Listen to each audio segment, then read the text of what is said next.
우리 다 같이 일어나셔서 이제 하나님의 말씀 듣겠습니다. 오늘 우리에게 주신 하나님 말씀은 요한복음 2장 1절에서 11절까지의 말씀입니다. 제가 이제 하나님의 말씀을 봉독할 때에 살아계신 하나님의 음성을 다 함께 들으실 수 있기를 바랍니다. 사흘째 되던 날 갈릴리 가나에 혼례가 있어 예수의 어머니도 거기 계시고 예수와 그 제자들도 혼례의 청함을 받았더니 포도주가 떨어진지라. 예수의 어머니가 예수에게 이르되 저들에게 포도주가 없다 하니 예수께서 이르시되 여자여 나와 무슨 상관이 있나이까? 내 때가 아직 이르지 아니하였나이다. 그의 어머니가 하인들에게 이르되 너희에게 무슨 말씀을 하시든지 그대로 하라 하니라. 거기에 유대인의 정결 예식을 따라 두세 통 되는 돌 항아리 6이 놓였는지라. 예수께서 그들에게 이르시되 항아리에 물을 채우라 하신즉 아귀까지 채우니 이제는 떠서 연회장에게 갖다 주라 하심에 갖다 주었더니 연회장은 물로 된 포도주를 맛보고도 어디서 났는지 알지 못하되 물 떠온 하인들은 알더라. 연회장이 신랑을 불러 말하되 사람마다 먼저 좋은 포도주를 내고 취한 후에 낮은 것을 내거늘 그대는 지금까지 좋은 포도주를 두었도다 하니라. 예수께서 이 첫 표적을 갈릴리 가나에서 행하여 그의 영광을 나타내심에 제자들이 그를 믿으니라. 아멘. 하나님의 말씀입니다. 네, 자리에 앉으십시오. 예수님께서 첫 표적을 행하셨다고 오늘 말씀 증언하고 있는데 여러분이 생각할 때 예수님이 메시아라면 그 메시아됨을 드러낼 수 있는 표적으로 첫 번째 표적으로 여러분 어떤 것이 적합하다고 생각되십니까? 어떤 기적을 베풀어야 아 이분이 메시아구나라고 사람들이 생각할 법한 그런 기적일까요? 죽은 사람을 살리는 기적을 일으키면 될까요? 수많은 사람들이 보는 가운데 물 위를 걸어가시면 될까요? 오병이어의 기적을 베푸시면 될까요? 38년 된 병자를 고치시거나 못 보는 사람을 보게 하거나 죽어가는 사람을 고쳐주시면 그걸로 충분할까요? 요한복음에는 7개의 표적이 나옵니다. 오늘 우리가 읽었던 2장에 있는 말씀을 비롯해서 제가 좀 전에 말씀드렸던 그 6가지 합해서 7개의 표적이 나오거든요. 그런데 그 7개의 표적 가운데 첫 번째 표적이라고 한다 그러면 뭔가 처음이니까 강한 임팩트를 줘야 되지 않겠습니까? 딱 그걸 보고 아 이분이 예수님이다, 메시아다 딱 생각할 수 있는 그런 기적을 좀 행해줘야 되지 않을까요? 그런데 오늘 우리가 읽었던 이 첫 번째 표적을 보면 상대적으로 6개에 비해서 좀 약해 보입니다. 그리고 사실 물을 포도주로 만드는 이 기적, 사실 기적은 기적이죠. 그런데 많은 사람들이 이 기적이 일어나는 것도 몰라요. 하인들, 그리고 그 자리에 있던 5명의 제자들, 예수님의 어머니, 그리고 뭐 소수의 사람들만 이 기적이 일어난 것을 알 뿐이었습니다. 여러분 그러니 뭔가 예수님의 첫 번째 표적이라고 하기에는 다른 것에 비하면 좀 약해 보여요. 그리고 사실 포도주가 떨어진 일은 위급한 일도 아닙니다. 사람이 죽어가는 일도 아니고 포도주가 떨어졌다고 해서 누군가가 다치는 것도 아니에요. 물론 그 잔치의 흥은 떨어질 수는 있겠지요. 그러나 사실 솔직히 말해서 가서 사오면 되는 거 아닙니까? 포도주가 떨어졌으니까 가서 사오면 되는 것이고 혹시나 돈이 없으면 좀 빌려다가 가서 사오면 되는 일이거든요. 그러니까 뭔가 위급한 상황에서 일어날 그럴 일이 아닌 겁니다. 그런데 왜 예수님은 물을 포도주로 만드는 이 일을 첫 번째 표적으로 행하셨을까? 그게 궁금한 겁니다. 여러분 갈릴리 가나에서 결혼식이 있었잖아요. 그런데 예수님의 어머니가 거기에 가 계셨는데 근데 그냥 결혼식에 참석한 정도는 아닌 것 같아요. 왜냐하면 포도주가 떨어졌는데 마리아가 알거든요. 그리고 포도주가 떨어졌는데 마리아가 뭔가 조치를 취하려고 하는 걸 보면 이 결혼식장은 마리아와 또 예수님과 가까운 친인척 관계가 되지 않았을까 그런 생각이 들어요. 마리아가 하는 일들을 보면 여러분 우리나라 결혼식은 짧으면 한 20분, 뭐 길어봤자 한 40분 이렇게 식하고 사진 찍고 밥 먹고 이렇게 헤어지잖아요. 그렇죠? 근데 유대인들의 결혼식은 그렇지 않습니다. 한 일주일 정도를 이제 지나면서 잔치를 계속해서 하는 그런 결혼식이었던 거예요. 그러니까 이런 결혼식이니까 뭐가 제일 중요하겠습니까? 포도주, 잔치니까요. 포도주가 중요하겠죠. 그런데 언제 떨어졌는지는 모르겠지만 어느 날 포도주가 떨어진 겁니다. 포도주가 여러분 잔치에 가장 중요하다 그러면 충분하게 준비해야 되는 거 아닙니까? 중간에 떨어지면 안 되니까요. 일주일을 계산했다 그러면 일주일 동안 먹을 포도주를 넉넉하게 준비해 놔야 될 것 같은데, 그런데 포도주가 떨어져 버린 거예요. 왜 그랬을까요? 여러분, 뭔가 잔치를 준비할 때, 행사를 준비할 때 제일 어려운 것 중에 하나가 뭐냐면 몇 명이나 올지 예측하기가 참 어렵습니다. 여러분, 아까 광고에도 보셨지만 5월 달에 위임식이 있는데 왜 자꾸 스티커를 붙이라고 할까요? 몇 명이 올 줄 모르는 거예요. 그래서 식사도 준비해야 되죠. 뭐 선물도 준비해야 되는데 이게 가늠이 안 되니까 자꾸 붙여달라고 하는 겁니다. 뭐 사실 부자면 넉넉하게 포도주 갖다 쟁여놓으면 돼요.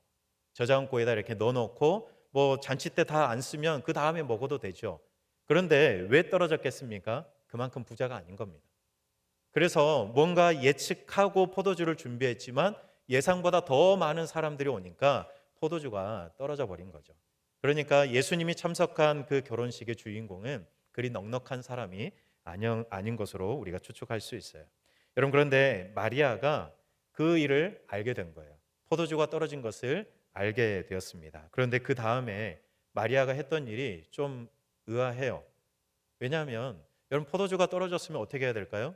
가서 사오라고 해야 될 거 아니에요. 하인들도 있고 하니까 가서 포도주 좀 사와라. 돈이 없으면 외상으로라도 좀 가져와라. 이렇게 하면 되는데 마리아가 어떻게 하냐면 예수님에게 이야기를 해요. 저들에게 포도주가 없다 이렇게 이야기하는 거죠. 이런 마리아는 어떤 마음으로 아들 예수에게 이야기를 했을까요? 아들아, 너는 메시아 아니냐? 기적 좀 일으켜봐라. 이런 마음으로 이야기했겠습니까? 아닙니다. 여러분, 요한복음 이 오늘 나온 이 사건은 첫 표적이래요. 예수님께서 처음으로 기적을 일으켰다고 오늘 말씀은 증언하고 있거든요. 그러면 마리아가 30년 동안 예수님을 키웠지만 예수님이 그 이전에 30세 이전에 뭔가 기적을 행하거나 이런 것들을 아마 마리아도 본 적이 없을 거예요. 첫 표적이니까. 그러면 어떤 마음으로 마리아는 예수님에게 이야기를 했을까요? 여러분, 예수님이 마리아에게 어떤 사람이죠? 아들입니다. 아들. 몇 번째 아들? 첫 번째 아들이에요. 큰아들이에요. 큰아들. 그러니까 그 이전에도 집안에 어떤 일이 있으면 마리아는 누구한테 가장 먼저 이야기했을까요? 큰아들한테 했겠죠. 여러분들 큰아들 계십니까? 큰아들, 큰딸. 그게 책임 아니에요? 그런데 마리아가 큰아들한테 그 이야기를 한 거예요. 마침 이때는 요셉도 없을 때니까, 남편도 없으니까 큰아들을 더 의지하면서 큰아들한테 이 상황을 이야기한 거겠죠. 뭔가 기적을 바랬다라기보다는 인간적인 생각으로 생각해 보면 큰아들에게 그 이전처럼 엄마가 아들에게 이야기를 한 겁니다. 여러분, 이전 같으면 예수님도 어머니 마리아의 이야기를 듣고 어머니 제가 어떻게 해보겠습니다 이러고 뭔가를 할 텐데, 이날따라 좀 예수님의 태도도 다릅니다. 여자여, 이 일이 나와 무슨 상관이 있습니까? 제 때가 이르지 않았습니다. 이렇게 이야기를 하는 거예요.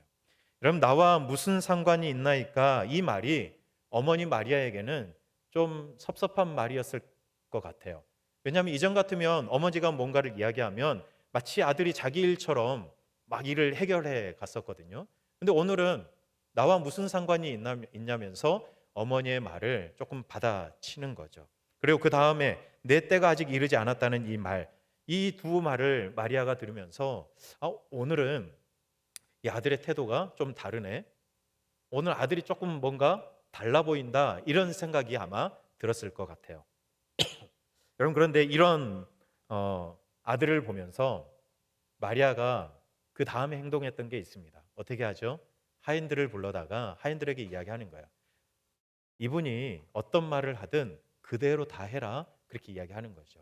예수님이 잠시 후에 큰 돌 항아리, 정결 예식을 따라 드는 큰 돌 항아리 6개에다가 물을 채우라고 이야기합니다. 하인들이 마리아에게 들은 이야기도 있고 해서 그 항아리에다가 물을 채웁니다. 아귀까지 채우죠. 믿음도 좋아요. 아귀까지 채워요. 그리고 예수님께서 갖다 줘라 그러니까 그 물을 떠다가 연회장에 갖다 줍니다. 여러분, 물이 언제 포도주로 바뀌었을까요? 언제 포도주로 바뀌었을까요? 물을 붓기 시작했을 때 바뀌었을까요? 아니면 떠다 줄 때 바뀌었을까요? 아니면 먹는 사람들이 입에 넣었을 때 바뀌었을까요? 몰라요. 성경에 언제 바뀌었다고 이야기 안 하잖아요. 그렇죠? 알 수 없어요. 그런데 제 추측인데요. 이거는 성경 이야기 아니에요. 제 추측인데 아마 물 떠다 줄 때까지 바뀌지 않았을 것 같아요. 여러분 그러니 하인들의 믿음이 대단한 거잖아요. 그렇죠? 물이었지만 포도주로 바뀌었어요. 그러나 언제 바뀌었는지는 모르지만 그 물이었던 포도주를 연회장이 맛보고 칭찬합니다. 결혼식 주인공을 불러다가 칭찬합니다. 여러분 이 이야기가 오늘 이야기의 전부예요. 그런데 혼인 잔치에서 물을 포도주로 바꾼 이 기적, 예수님의 첫 표적이에요. 기적이에요. 물론 우리가 할 수 없는 일이니까 이건 기적이죠. 여러분 물로 포도주로 바꾸실 분 있습니까? 담그는 거 말고요. 그냥 물 부어놨는데 그게 포도주로 바뀌는 이 기적 하실 분 있으세요? 없어요. 기적입니다. 기적. 그런데 상대적으로 다른 기적에 비해서 이 기적을 꼭 해야만 했을까라고 물어보면 참 애매한 기적입니다. 아까 그랬잖아요. 돈 주고 사오면 된다고. 굳이 예수님이 이렇게 안 하셔도 문제를 해결할 수 있는 길이 있는 거거든요. 그런데 왜 예수님은 물을 포도주로 만드는 이 기적을 행하셨고 또 요한은 왜 이 기적을 첫 표적이라고 오늘 증언해주고 있을까요? 이런 표적의 목적이 오늘 나오는데 11절을 보면 이 표적을 통해서 예수님의 영광이 나타나셨고 제자들이 믿기 시작했대요. 이 표적을 보면서 주님의 영광이 드러났고 제자들이 예수님을 믿었대요. 여러분 이때는 이미 5명의 제자가 생겼습니다. 우리가 사순절 전에 보아서 너무 오래돼서 다 까먹으셨겠지만 요한복음 1장에 보면 예수님에게 5명의 제자가 생겼어요. 그런데 그 제자들이 예수님을 따르기 시작했지만 아직 예수님에 대해서 완전히 몰라요. 믿음이 아직 얼마 자라지도 않은 상태인 겁니다. 여러분 사실 믿음이 대단하지 못한 제자들에게 죽은 사람을 살리는 이 기적을 보여주면 이거 가장 확실한 방법이 아닐까 이런 생각이 들 수도 있어요. 나 메시아 맞아 이러면서 죽은 사람을 나사로를 그냥 딱 첫 번째로 살려버리면 이거 가장 확실한 게 아닐까 우리는 그렇게 생각되지만 예수님의 생각은 그게 아니었던 것 같습니다. 뭐든지 여러분 단계가 있지 않습니까? 차근차근 올라가야죠. 예수님께서 제자들의 그 믿음도 차근차근 이렇게 자라기를 원하시는 것 같아요. 그래서 7개의 기적이 있는데 첫 번째로 한 게 뭔가 죽은 사람을 살리거나 물 위를 걷는다거나 아니면 오병이어의 기적을 행한다거나 이런 게 아니라 물을 포도주로 바꾸는 기적. 안 하셔도 되는데 굳이 하셨던 이 기적이 첫 번째 표적이라고 이야기를 하고 있어요. 여러분에게 한번 물어보겠습니다. 예수님께서 여러분에게 어떤 기적을 행해 주시면 좋을 것 같으세요? 어떤 기적을 행해 주시면 여러분은 예수님이 메시아라는 것을 믿으시겠습니까? 선택지가 너무 많으니까 그러면 7개 중에서 여러분들은 여러분에게 어떤 기적을 베풀어 주시면 예수님이 메시아라고 확신하시겠습니까? 솔직하게 옆 사람한테만 이야기해 보세요. 안 들리게. 네. 아마 대다수는 그럴 거예요. 1번 죽은 나사로 살려보십시오. 그럼 내가 확실하게 믿겠습니다. 그거 아니겠습니까? 물 위를 걸어보십시오. 아니면 정말 예수님 제가 먹을 게 없어요. 오병이어로 저를 풍족하게 먹여주세요. 이런 기적이 일어나면 우리가 믿는다라고 생각하지 않겠습니까? 여러분 그런데 그런 기적이 우리에게 얼마나 일어날까요? 여러분이 평생을 살면서 죽은 사람 살아나는 거 보시겠습니까? 죽는 걸 훨씬 많이 보겠죠. 죽는 사람 살아나는 거 한 번이라도 볼 수 있으면 진짜 그것은 기적이겠죠. 여러분 우리는 평생 살아가면서 오늘 이 기적 말고 이 기적도 우리는 볼 수 없지만 나머지 6개의 기적 우리는 아마 못 볼 겁니다.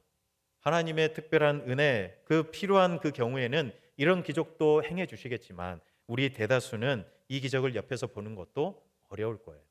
여러분 그렇다 그러면 우리에게 이런 기적도 안 일어나면 여러분 우리 하나님은 우리에게 별 관심이 없는 겁니까? 우리가 믿음이 자라나는 것을 우리 주님은 별 관심이 없는 걸까요? 그렇지 않습니다. 오늘 예수님께서 우리에게 말씀하신 것은 그게 아니라는 것을 이야기해 주세요. 우리 주님은 우리의 아주 소소한 일상에 관심이 많으세요. 여러분 우리의 삶은 이 혼인잔치와 같거든요. 우리가 살아가면서 포도주가 떨어지는 이런 일들 얼마나 많이 만나겠어요. 여러분, 포도주라고 한정지어서 이야기하면 와닿지 않을 수도 있겠지만 여러분 궁할 때도 있을 것이고, 살아가면서 그냥 우리가 해결할 수 있는 문제들, 포도주가 떨어지는 이런 문제들을 얼마나 우리가 살아가면서 많이 만날 수 있겠습니까? 소소하게 일어나는 그런 일들. 그런데 그 일들에 우리 주님은 관심이 많으세요. 우리가 살아가면서 그런 생각을 할 때가 있어요. 이 정도는 내가 해결할 수 있으니까 하나님 몰라도 되겠지. 이런 생각 해보신 적이 있으세요? 이 정도는 내 힘으로 넉넉하게 할 수 있어. 그러면서 전혀 하나님 앞에 그 문제 가지고 기도하지 않았던 그런 문제들도 혹시 있지 않으십니까?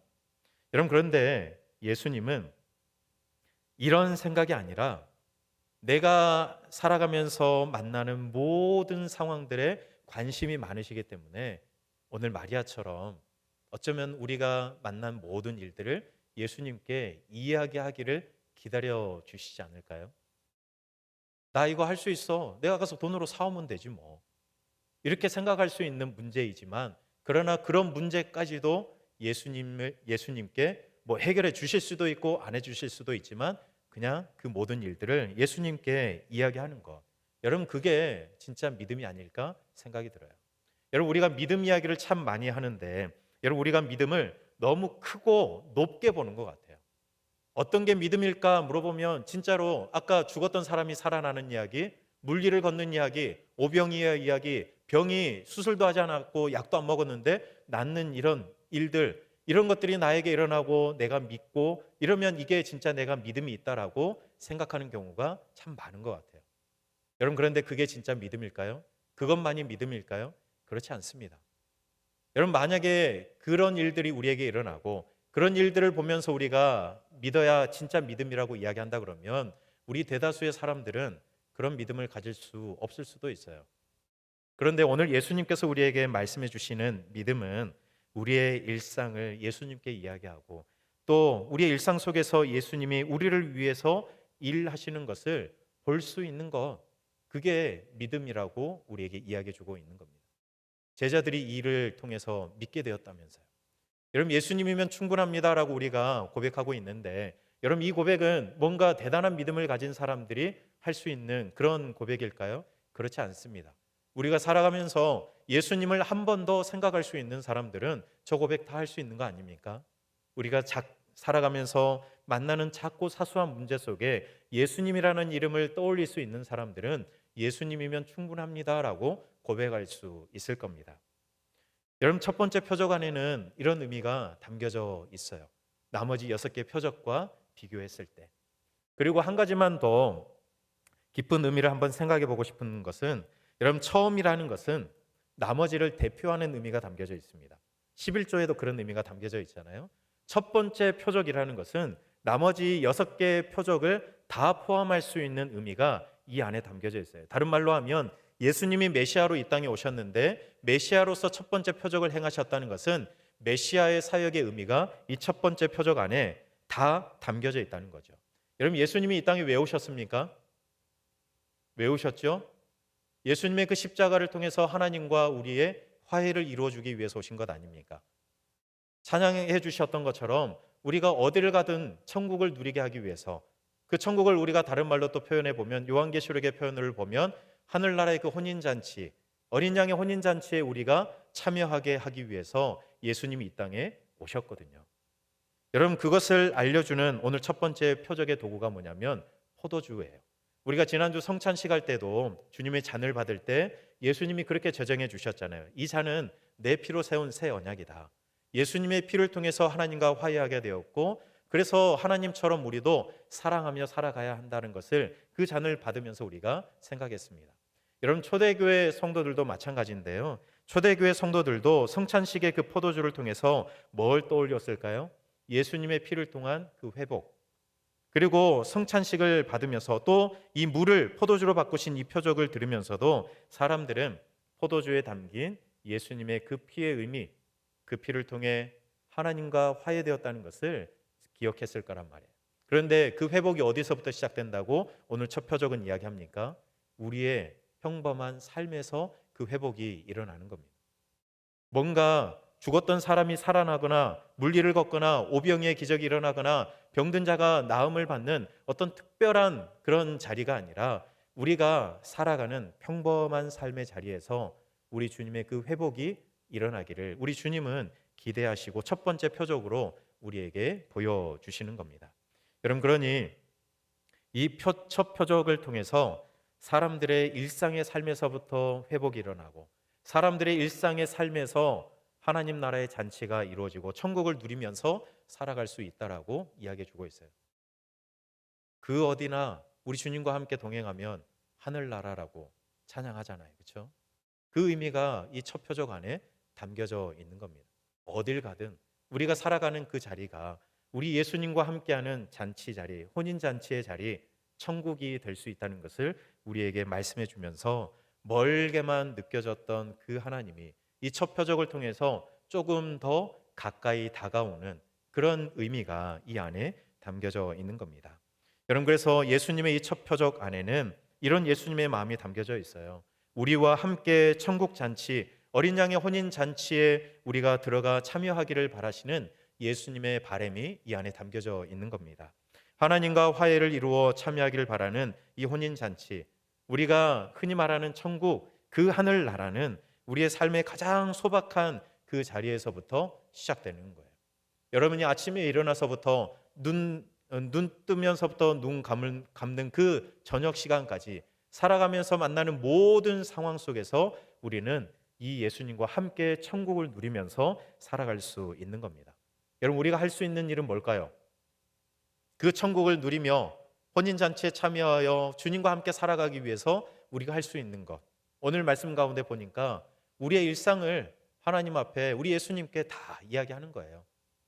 이거는 주님 몰라도 됩니다라고 나 혼자 할 수 있습니다 이야기하면서 숨겨두는 것이 아니라 모든 것 다 예수님께 이야기하는 겁니다. 또 뭐가 있을까요?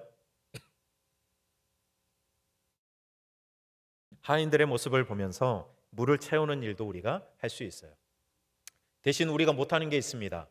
물을 포도주로 만드는 일은 우리가 못해요. 그건 누가 할까요? 하나님이 하시는 일입니다. 그런데 우리가 많은 경우 그렇게 이야기할 때가 있어요. 물을 포도주로 만드는 이 일을 우리가 해야 된다.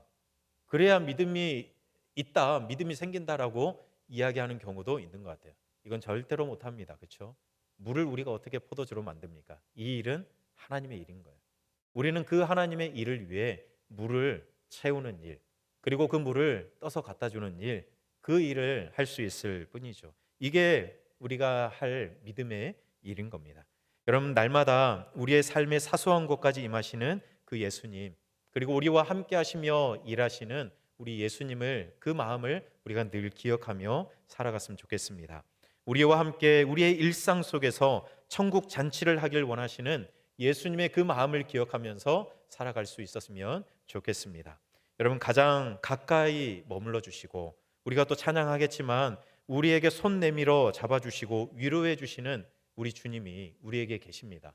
여러분, 손 내밀어서 우리를 잡아주시기 위해서는 여러분 한번 손 내밀어 보십시오. 내밀어 보세요, 옆으로.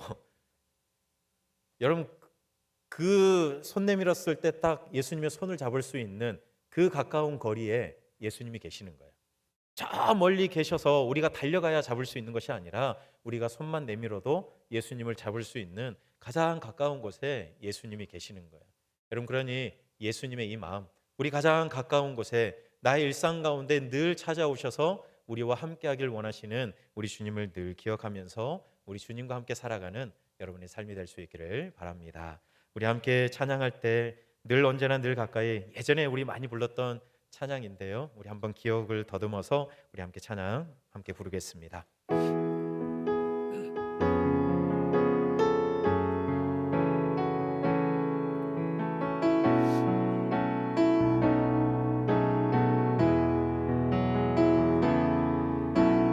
늘 언제나 늘 가까이 그대를 지켜주시는 분, 늘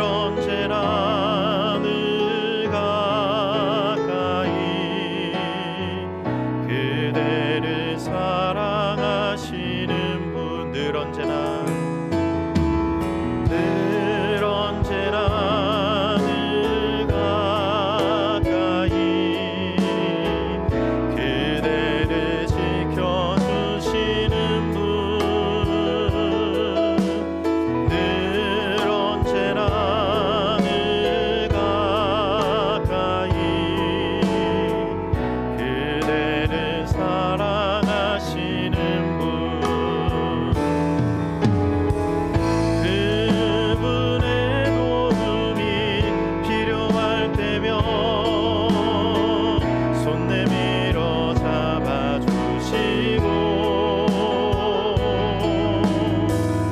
위로해 주시고 인도하시며 이해하게 도와주시는 하나님 그분 나의 하나님 늘 언제나 늘 가까이 내 곁에 계시는 분 내가 항상 주님 그 품에 거하게 하소서. 우리 함께 기도하겠습니다. 오늘 말씀 기억하면서 우리 주님은 늘 언제나 우리 가까이 계시는 분이십니다. 멀리 계시면서 우리에게 어떤 문제가 일어났을 때 달려오셔서 그 문제를 해결해 주시는 하나님이시기도 하지만, 그런데 우리 주님은 늘 우리의 가까이, 손을 뻗었을 때 언제든지 그 손을 잡을 수 있는 가장 가까운 도에 계셔서 우리의 평범한 삶 속에 오셔서 일하시는 예수님이십니다. 우리 그 주님과 함께 날마다 우리의 일상을 공유하며 날마다 우리 주님과 함께 이야기하며 살아가는 그런 믿음의 삶을 살아가게 해달라고 오늘 말씀 기억하면서 우리 함께 기도하겠습니다. 사랑의 하나님, 주님이 멀리 계시는 분이 아니라 나의 가장 가까운 곳에 계시는 분이심을 믿습니다. 그래서 오늘 첫 번째 표적을 통해서 예수님은 우리의 가장 가까운 곳에서 나의 사소한 일상까지도 하나님 반가이 맞아주시고 또 그곳에 함께하여 주시고 또 혹시나 우리의 살아가는 가운데 어려운 문제를 만났을 때 우리를 위로해 주시고 우리를 일으켜 주시고 우리를 회복시켜 주시는 하나님이신 줄 저희는 믿습니다. 하나님, 우리의 가장 가까이 계시는 우리 일상을 함께 공유하기를 원하시는 우리 주님께 우리의 모든 것을 내어드리고 하나님, 우리가 모든 것을 하나님 주님 앞에 고백하며 살아갈 수 있는 저희가 되기를 간절히 소망합니다. 하나님, 매일매일 우리 주님과 함께 살아가는 천국의 삶을 우리 성도들 살아가게 도와주시고 매일매일 우리 주님과 함께 살아가는 우리의 삶이 되게 하나님 역사하여 주시옵소서.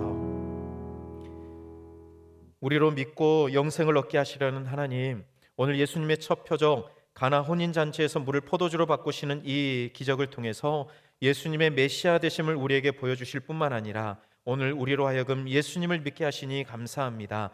무엇보다 우리 주님이 저 멀리 계시는 주님이 아니라 늘 우리의 평범한 삶 속에 가까이 임하여 주셔서 날마다 우리와 함께하길 원하시고 우리와 이야기를 나누길 원하시고 언제든지 우리가 손을 뻗으면 주님의 손을 잡을 수 있는 가장 가까이에 계신 주님이심을 오늘 첫 표적을 통해서 우리에게 말씀해 주시니 감사합니다. 하나님, 우리가 늘 그 주님을 기억하면서 주님과 함께 천국을 살아가게 도와주시고 어디를 가든 우리 주님과 함께 기쁨으로 주님 주시는 그 은혜와 위로를 누리며 살아갈 수 있는 우리 모든 성도님들의 삶이 될 수 있도록 하나님 역사하여 주시옵소서. 예수님 이름으로 기도드립니다. 아멘.